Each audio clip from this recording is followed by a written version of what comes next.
Christian nationalists are mobilizing. They want to turn America into a Christian theocracy. Our secular democracy is in danger. All personal liberties are in jeopardy. Vote like your rights depend on it. And join the Freedom From Religion Foundation, an association of atheists and agnostics working to keep religion and government separate.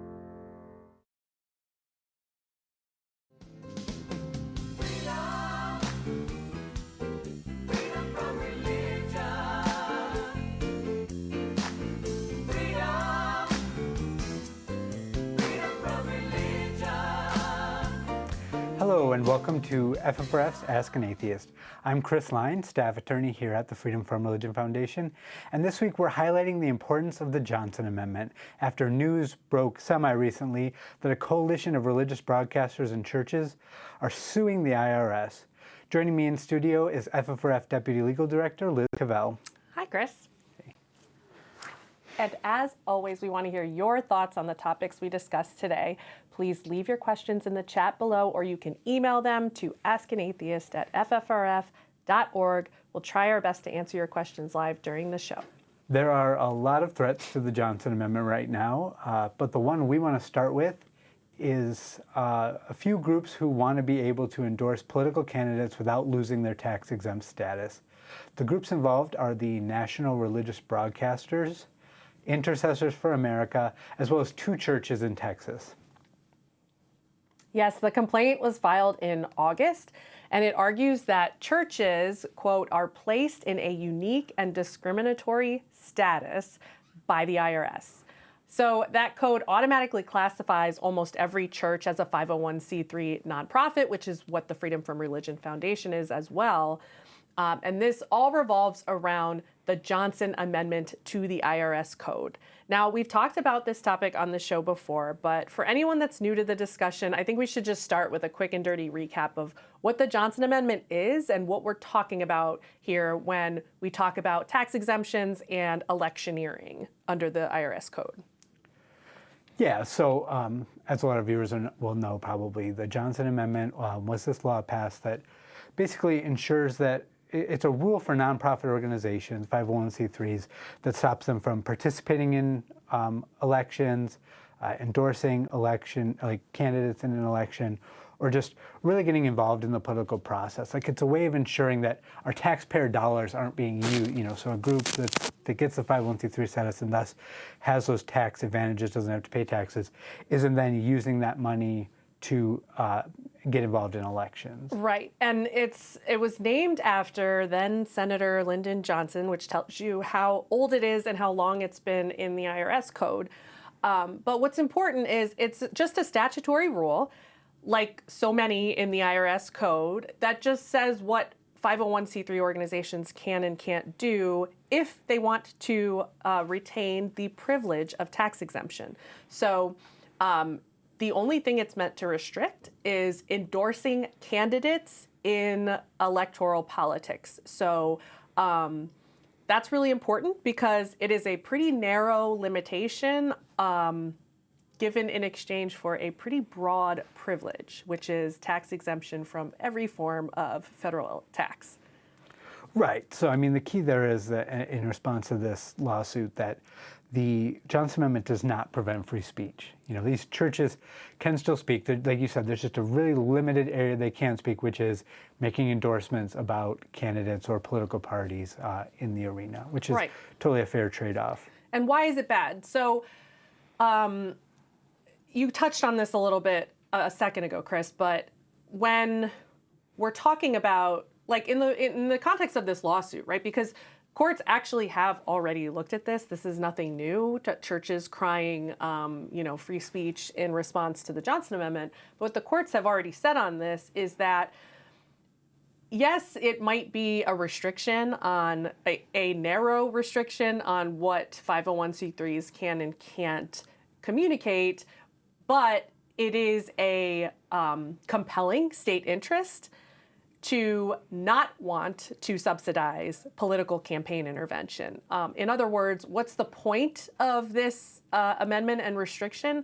Well, it's to make it so that our 501c3 charities, including churches, don't become basically PACs that where you can dump money on a tax-exempt basis, right? You can give to 501c3s like FFRF and write off those contributions as tax-exempt. And if we let all 501c3s become candidate endorsement organizations, then we're subsidizing that type of political activity, which is a compelling state interest not to subsidize that. Right, and it's even worse in the case of churches, because, you know, like FFRF, for example, we have to document where our money comes from and where it goes. Churches don't have to do that. Right. Which means that if they're allowed to get involved in politics in this way, there's no reason why every single church would not become a dark money super PAC, basically. There's no reason why a billionaire who wants to get involved in an election wouldn't just give their money to a church. No one will ever know that they gave it. They'll get tax breaks for that. Right. The church can then spend that money on elections and not report, you know, and not have any sort of reporting requirements there. And so every single church would basically become a PAC. Whereas like with FFRF or other, you know, non-church groups, we have to fill out an onerous Form 990. We have to tell you where our money comes from, where it goes. So that's not really as big of a threat with nonprofits like FFRF, but for churches especially, with the fact that we don't look into where their money is going, it would just create this loophole around the entire electoral campaign funding system. I mean, it's right. It's arguably under 501c one of the only limitations on the activities of churches, specifically in terms of what they can and can't do or must do to maintain their tax-exempt status. And what the dark and awful future that you're describing, which would be bad for both church and state, I think is why most Americans support the Johnson Amendment, right? Mm-hmm. People understand that that would be the future if we didn't have these limitations, and they don't want houses of worship doing partisan politicking.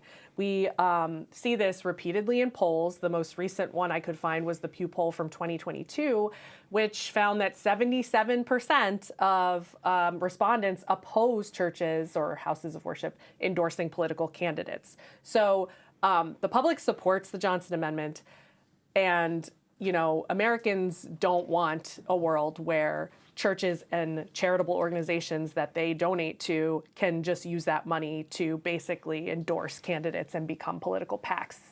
Yeah, and it's important to emphasize that within that 77% is a lot of churches. Yes. A lot of religious groups. You know, when this issue has come up in the past, we've seen churches, congregations, people come together, write letters to Congress, and work to defend the Johnson Amendment when it's been attacked in the past. So it's not like that 33% or 23% would be, you know, oh, that's the churches want this and the people against it are not churches. It's churches are amongst a group of people that want this and congregants. We get a lot of reports from congregants are the ones reporting to us when churches are politicking from the pulpit, right? They're the ones hearing it and being put off by it and saying, yeah, I don't like that I'm tithing and I'm going to church and I'm hearing candidate endorsements from the pulpit. It's not right, and it's not what we think that our charitable organizations should be doing, and that's not what we want to pay for with our taxes, which is what we're doing when we're subsidizing tax-exempt status. But even just like practically, I mean, we know religion is very divisive, even for people who believe in certain religions. Politics is certainly divisive. So now let's look in the churches, and now we'll have you dealing with religious issues and political issues at the same time. And just, you know, obviously that just would cause chaos for many congregations, many people, and that's why they don't want this. You know, many pastors don't want to have to get involved in politics in the same way that like groups like FFRF, like it's nice to not be involved in politics and just really focus hard on our issues like separation of church and state without regard to what, you know, different political parties or elections are going on. Like we just focus on the issues and we're not getting dragged in or forced to make certain decisions because of political implications and things like that, the kind of stuff that you would expect to happen without something like the Johnson Amendment. The both obviously, putting restrictions on us, but that also being a good thing and allowing us more opportunity because of that. Right.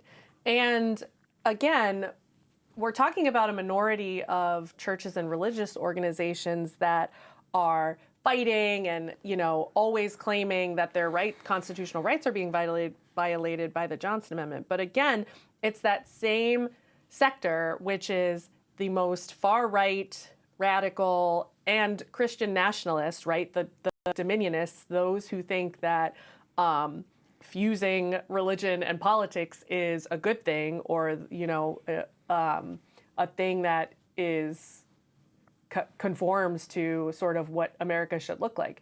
It's those actors. So we've seen for decades going back the Alliance Defending Freedom supporting Pulpit Freedom Sunday, which is basically them encouraging pastors to violate the IRS rules and endorse candidates from the pulpit to try and bait the IRS into revoking their tax-exempt status or investigating them.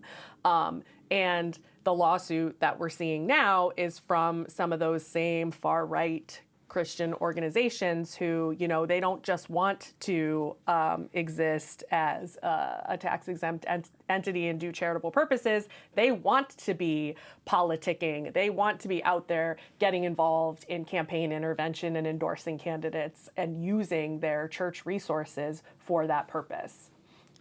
Yeah, and what we're also seeing in this complaint is the same thing we've been seeing with all of these religious cases that get taken up through the courts, which is just like reversing reality, kind of creating this bizarro world. So for example, a couple of big things they do in this lawsuit are they claim that they're burdened by the fact that churches are automatically made 501c3 organizations. So for example, the Freedom from Religion Foundation, when it would form as an organization, we then have to apply to be a 501c3, go through an onerous process, keep up on those requirements like the Form 990, stuff like that. Like it is a privilege to get that status, and you have to work for it if you're an organization. But when you form a church, churches are automatically made 501c3s. In other words, they're exempt from all of the startup requirements that you or me or any when you're sitting around with all your friends and you have some idea for some good you could do in the world and you say, we should start a nonprofit. And then you go look it up online, and there's actual things you have to do to start a nonprofit. You have to file paperwork, you have to, do bylaws, you have to file them, you have to contact the IRS, you have to get your tax-exempt status situated. Churches are exempt from all of that. They are automatically 501c3s just by virtue of getting together and saying, we are now a church. That is an immense privilege. They are already exempt from so much of what other nonprofits are not. And in the lawsuit, they characterize that as, we're forced to be 501c3s, and now we have to follow this rule. It's discrimination. It's absurd, and it's this gaslighting inversion that we see in so many of these spaces where, these far-right Christian actors who are privileged are turning around and saying, actually, we're persecuted. Right. They just flip it on its head, and so they're given this immense privilege and treating it like some sort of burden. Well, the nice part is, and hopefully this will happen once this is thrown out, they can totally voluntarily give up their 501c3 status, just start paying taxes, and then they can do all the politicking, all the election stuff that they want if they're not a 501c3. It's important to keep that in perspective, which is tax-exempt status is a privilege. There are many people that don't want to be prohibited from participating in campaign intervention and endorsing candidates, and they have other options if they want to engage in that speech. The only thing they're restricted from is endorsing candidates in their communications on behalf of their exempt organization.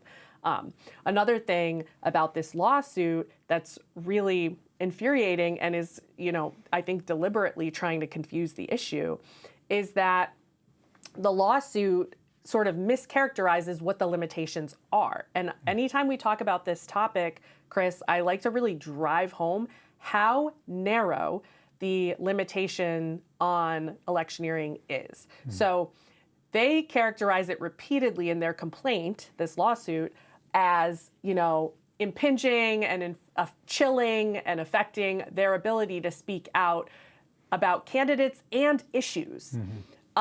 It's really important that the public understand that issue advocacy is already protected. As you know, if you watch our programs, 501c3s are allowed to and are protected in their discussion and advocacy on issues, even issues that are affected by partisan elections. We're also allowed to do limited lobbying. Lobbying activities are not prohibited. There are limits on the amount of lobbying that 501c3s can do, but it's not a prohibition, and it has nothing to do with the Johnson Amendment. That includes ballot initiatives and popular referenda.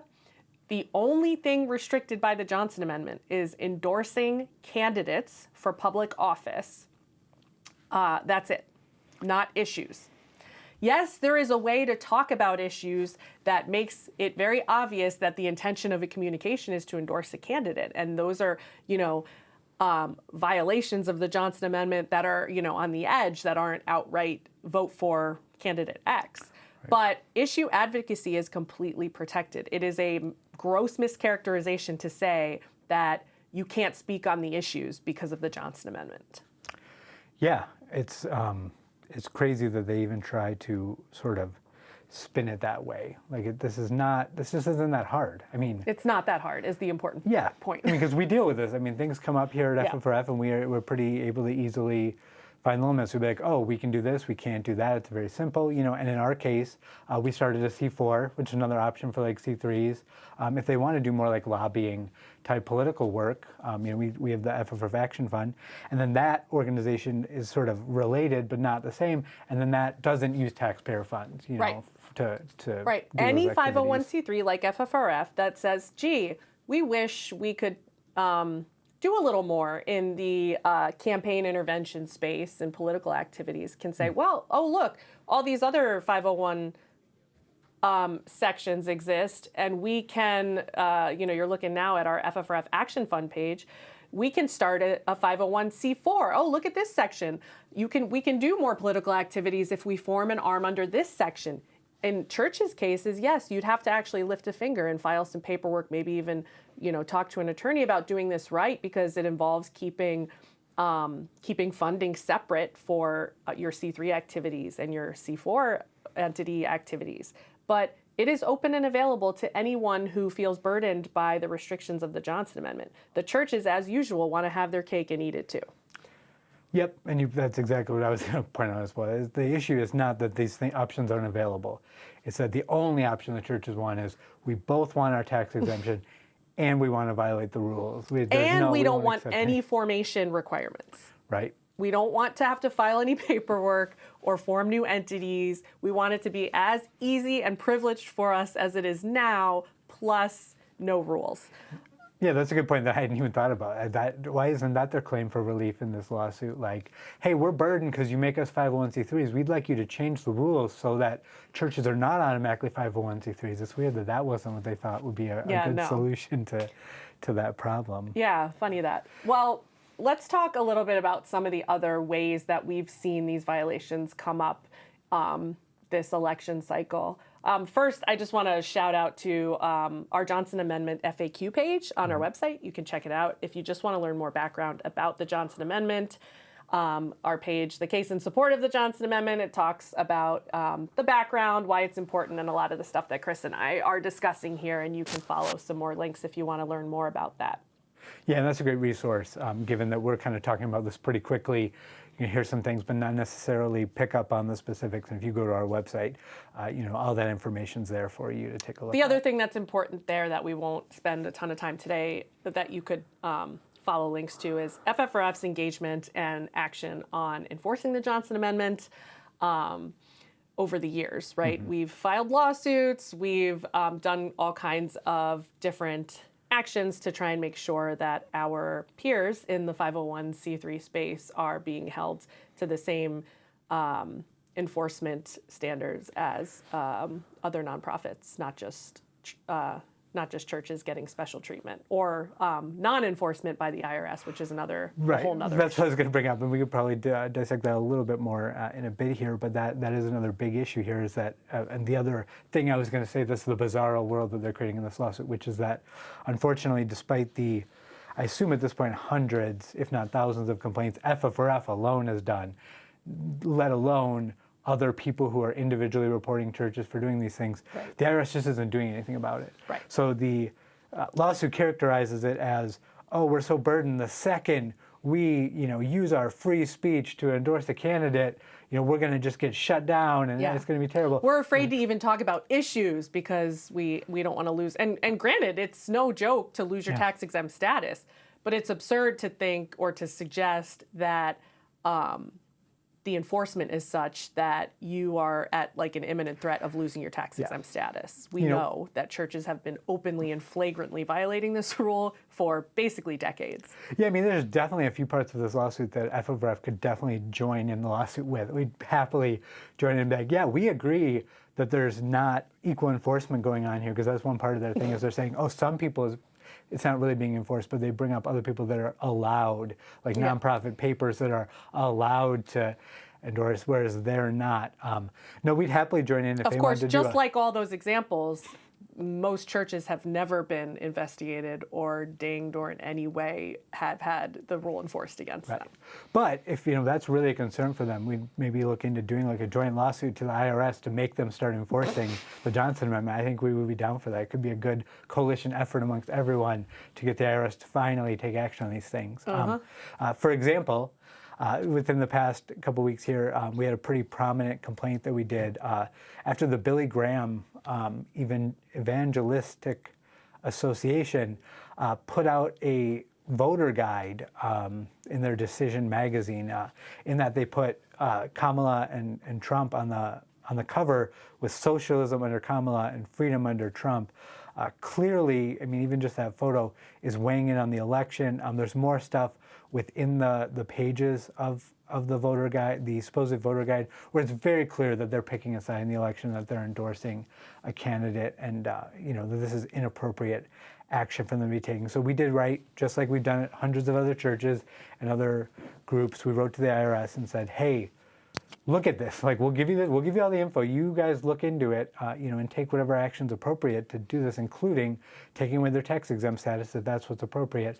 And unfortunately, as we kind of noted, the IRS is just doesn't seem to be taking action on these. When they do respond to us, they'll just tell us, oh, yeah, we saw that, we'll take care of it, but we can't tell you what we're doing or what action we take on it, unfortunately. I want to pause on this example for a second to just acknowledge that it's an election year, right? Like, all of the issues that we all care about so much are obviously implicated in the election and the results of the election. So to some extent, we all in the advocacy and education, all those nonprofit spaces are talking about what's at stake in terms of the issues in this election. And so sometimes I feel like there's an attitude or a response of like, does this line like even really matter? Because like we all know if you're talking about like protecting abortion rights or you're talking about, protecting state-church separation, like we know what party you're talking about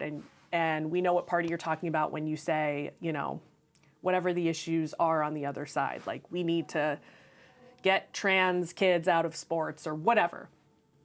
And I think like an acknowledgement that yes, like this is tricky. It is a very like fine and narrow boundary line, but it's important that it exists. And we should all endeavor as nonprofits to like figure out where that boundary is and try to stay on the right side of it, and that it exists to kind of hold a line so that our nonprofit, our tax dollars, our fellow Americans' tax dollars don't go to subsidizing our full-on candidate PACs. I think that's right. Like there has to be a line somewhere, and it's not always just vote for Guy. And sometimes it's going to be nuanced, and it's going to be like, does this get close to the line? Like, where is this? So on the example, we could throw it up, the Billy Graham Evangelistic Association, right? There's a lot here, and you could argue, I guess, this multiple ways, but you've got a full blank versus blank framing, right? Mm-hmm. Socialism versus freedom, I think we're getting a little bit on the other side of the line. That's like jerk versus awesome guy.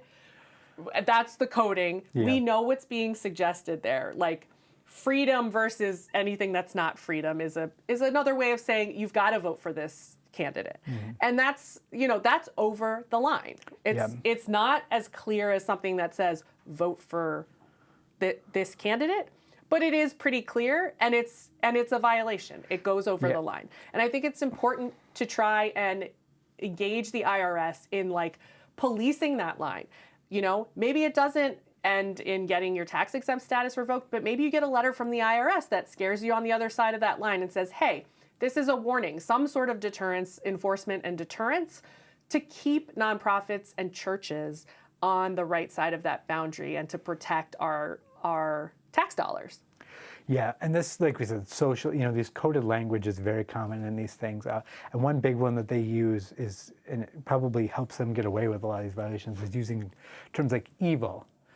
Or things like really broad, or putting in biblical, real subtle, or biblical good versus terms, evil. right? You biblical decide. terms, right? But then it can kind of come off as though, like, oh, we're just, this isn't political. Totally. This is church terms, like and it's in evil, heaven, and the hell. lawsuit, right? They're saying we're being chilled from talking about candidates in biblical and unbiblical and good versus evil terms, and it's like, well, yes, we're acknowledging that the rule means something more than you can't say vote for candidate X. Right. But it also is nuanced, and it's a case-by-case situation. And the thing that you should be doing as a nonprofit is trying to say, we need to try to stay on this side of the line. And yes, we're going to advocate our issues all the way up to where we can, but we're going to stay on this side of the boundary because that's an important part of protecting our tax-exempt status and the character of our nonprofit organizations in this country. And that's what these organizations don't want to do. They don't agree that this is a inappropriate use of tax dollars. Yeah, I mean, it's simple. They just want to be able to tell you, so it's not about the election. They just want to be able to tell you, you can vote for X, but you are going to go to hell. and burn for all eternity if you do. Now, listen, not trying to influence your vote, just saying if you do this thing, you're going to hell. Exactly.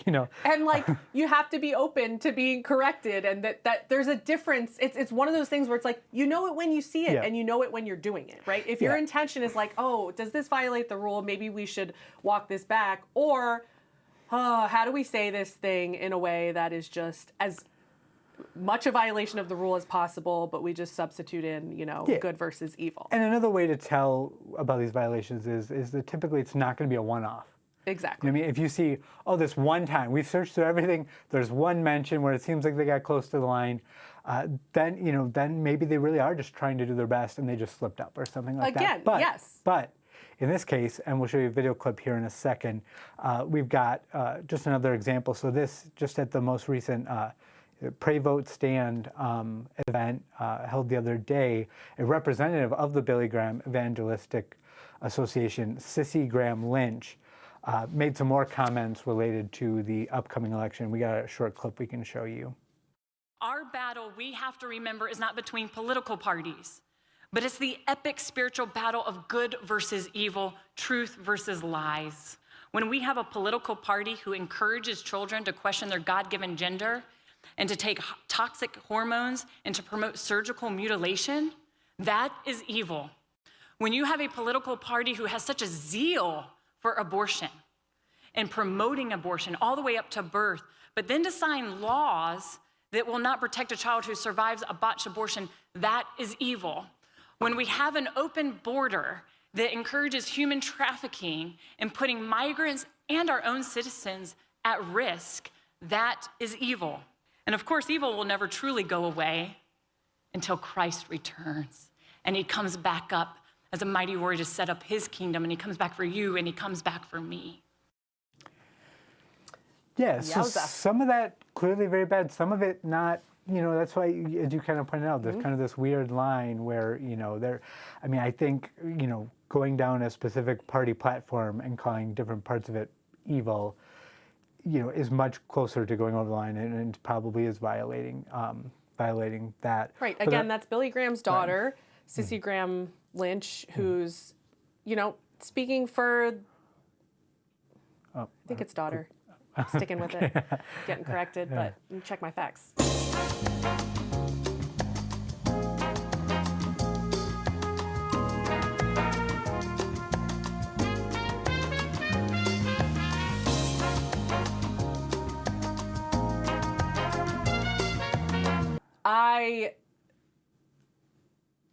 Sorry, that rattled me.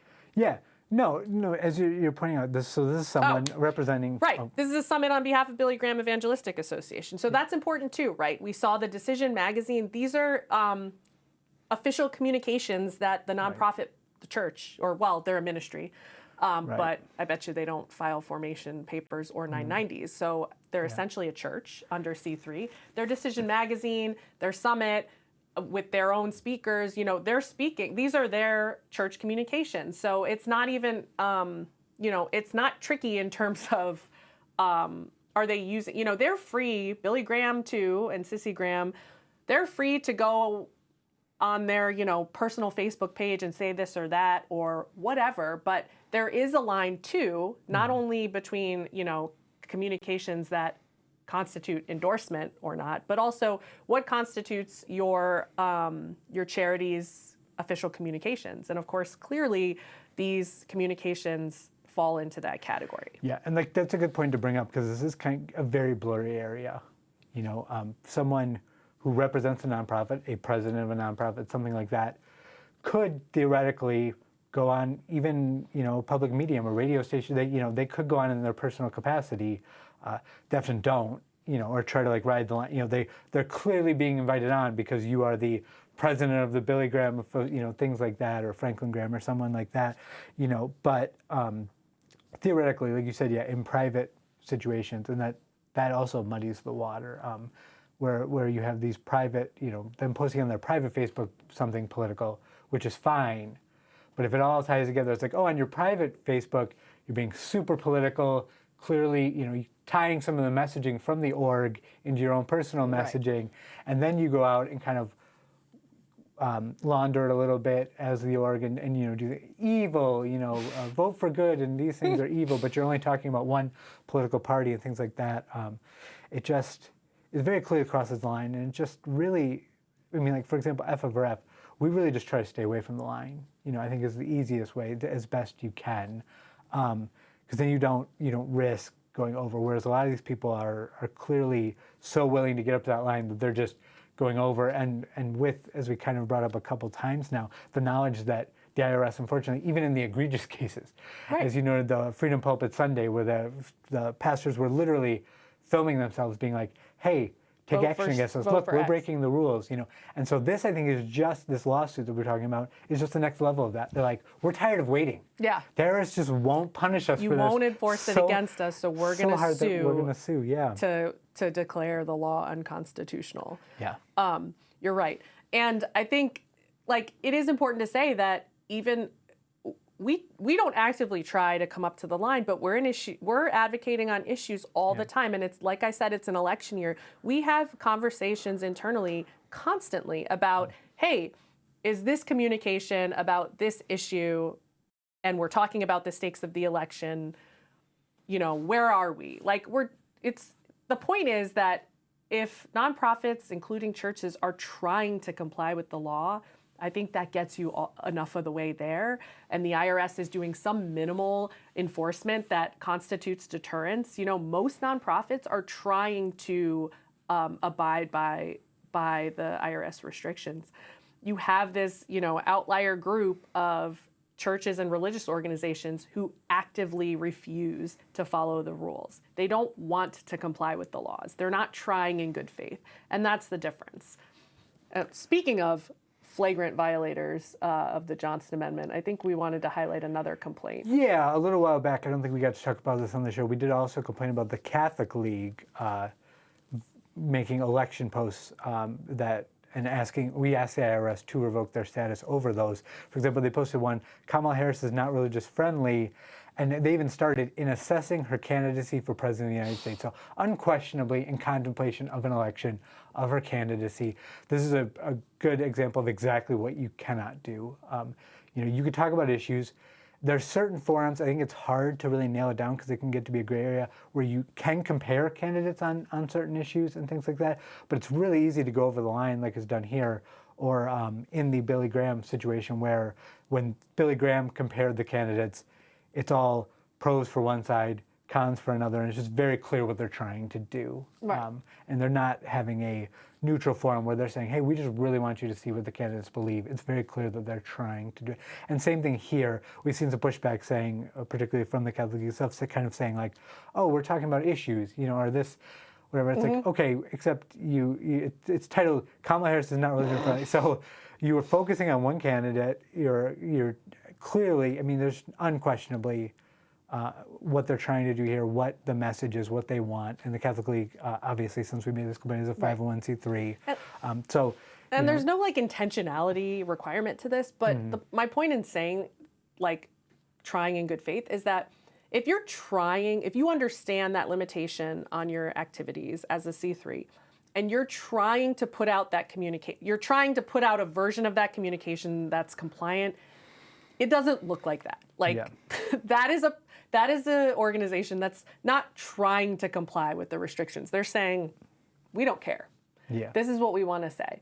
And then tuck it in as much as you can so that we can plausibly claim that it's only about issues and it doesn't say vote for or vote against Kamala Harris. That's what's going on there. And it looks different when you have an organization that's trying to put out that similar communication that's just about issues, even understanding that the election and the stakes are implicated. It's just a different type of mindset, which is compliance. And I think it's just a desire to interfere in the election. It really has to be the only thing I think that can make them do that, because, I think for any group that's properly talking about their issues, then you can trust that your audience, people who view your materials, your members, your supporters, would know how to apply that. You don't need to be telling them, vote for this person, vote for that, get involved in this, get involved in that. You can just trust that if you've properly articulated your issues and what the best ways to handle that are, that they'll do it. You don't have to, like the Catholic League put out, hey, don't vote for this person or vote for this person. You would hope that you can trust, and then you can just focus on those issues and not having to get so directly involved in politics the way a lot of these groups are doing. Right. Well, and to that point, one of the many things that is not restricted by the Johnson Amendment is voter education, voter mobilization, all types of advocacy around voting.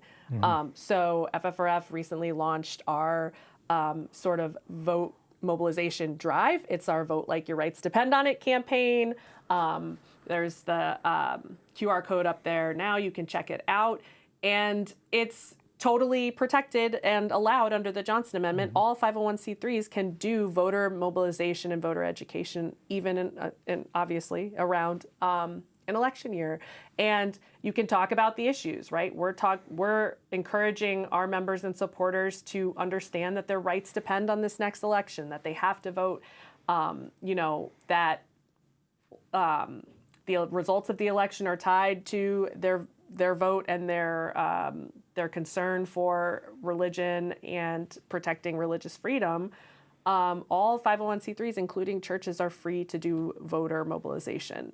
And that's something that you can do in an election year to your own supporters, and again, still follow the narrow limitations placed on you by the Johnson Amendment. And maybe we're just lucky here at FFRF, but I trust our members and the people who are reaching out with this campaign. I know that they're smart and that they're going to look into the issues and make decisions themselves, and we wouldn't even have to tell them who to vote for in elections, because they'll research the issues and they'll figure out, the best course going forward. So.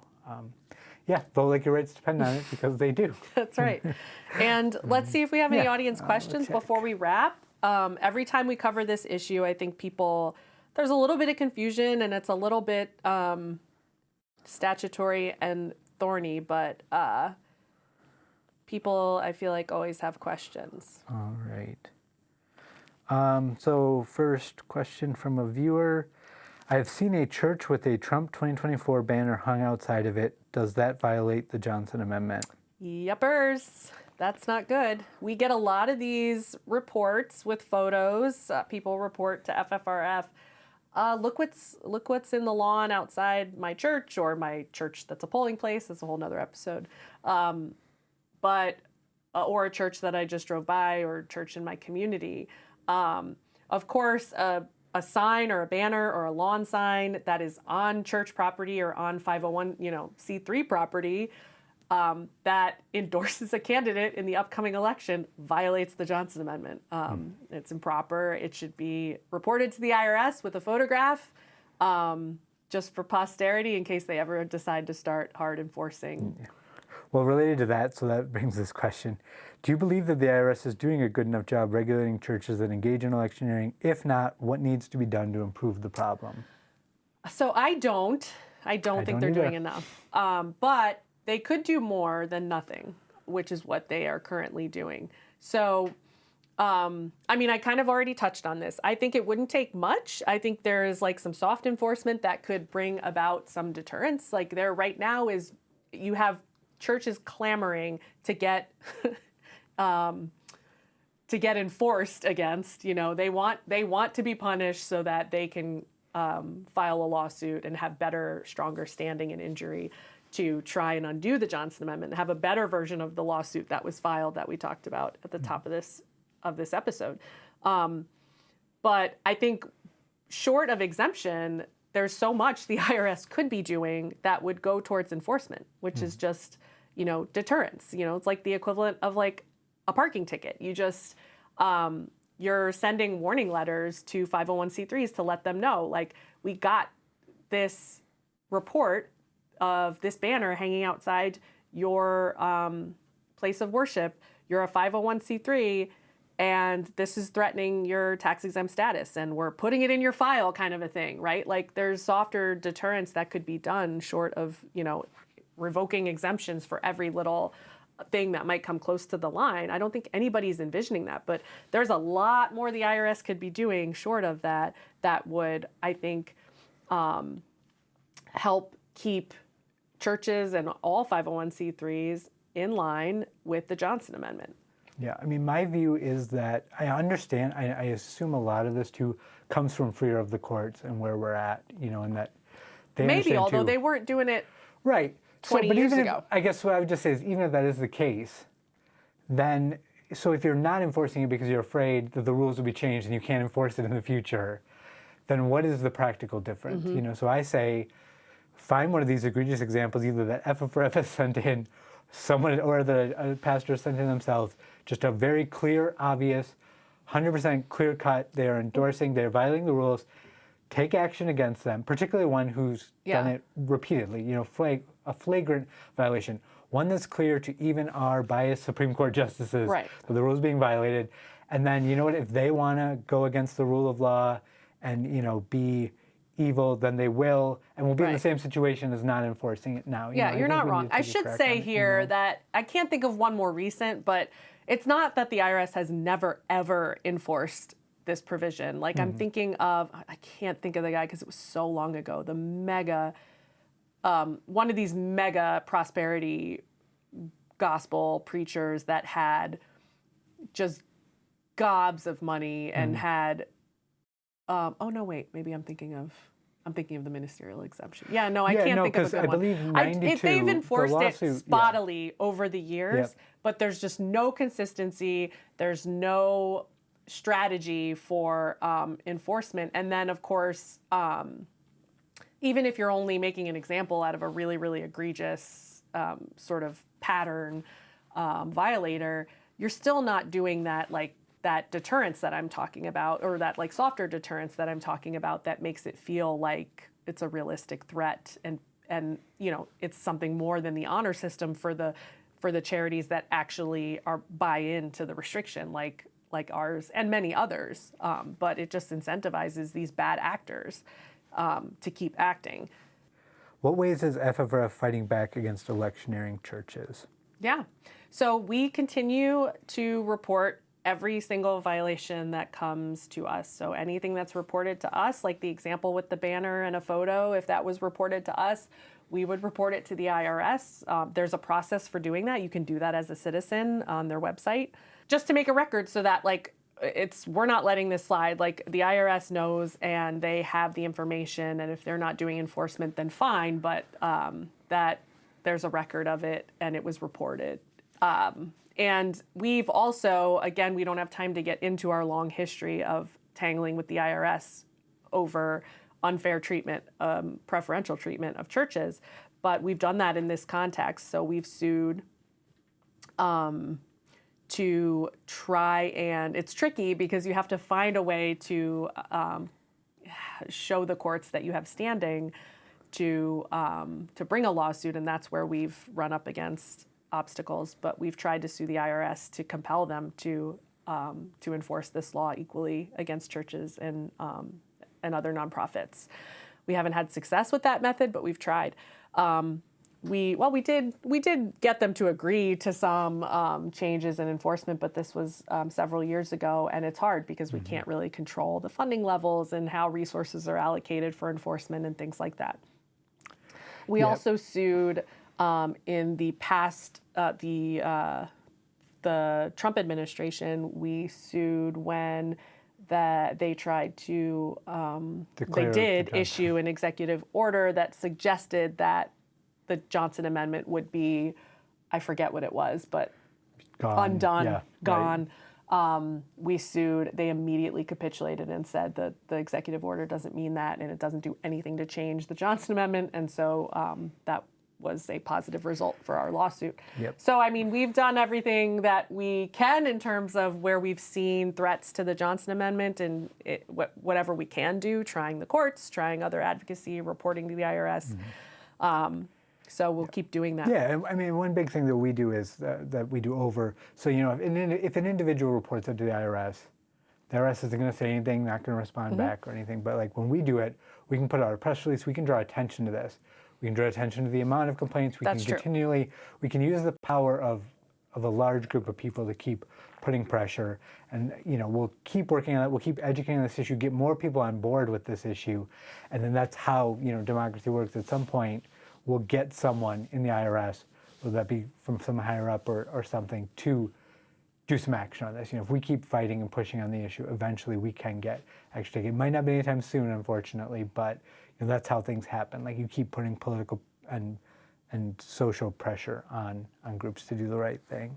So I guess we'll just, we can finish off with this question.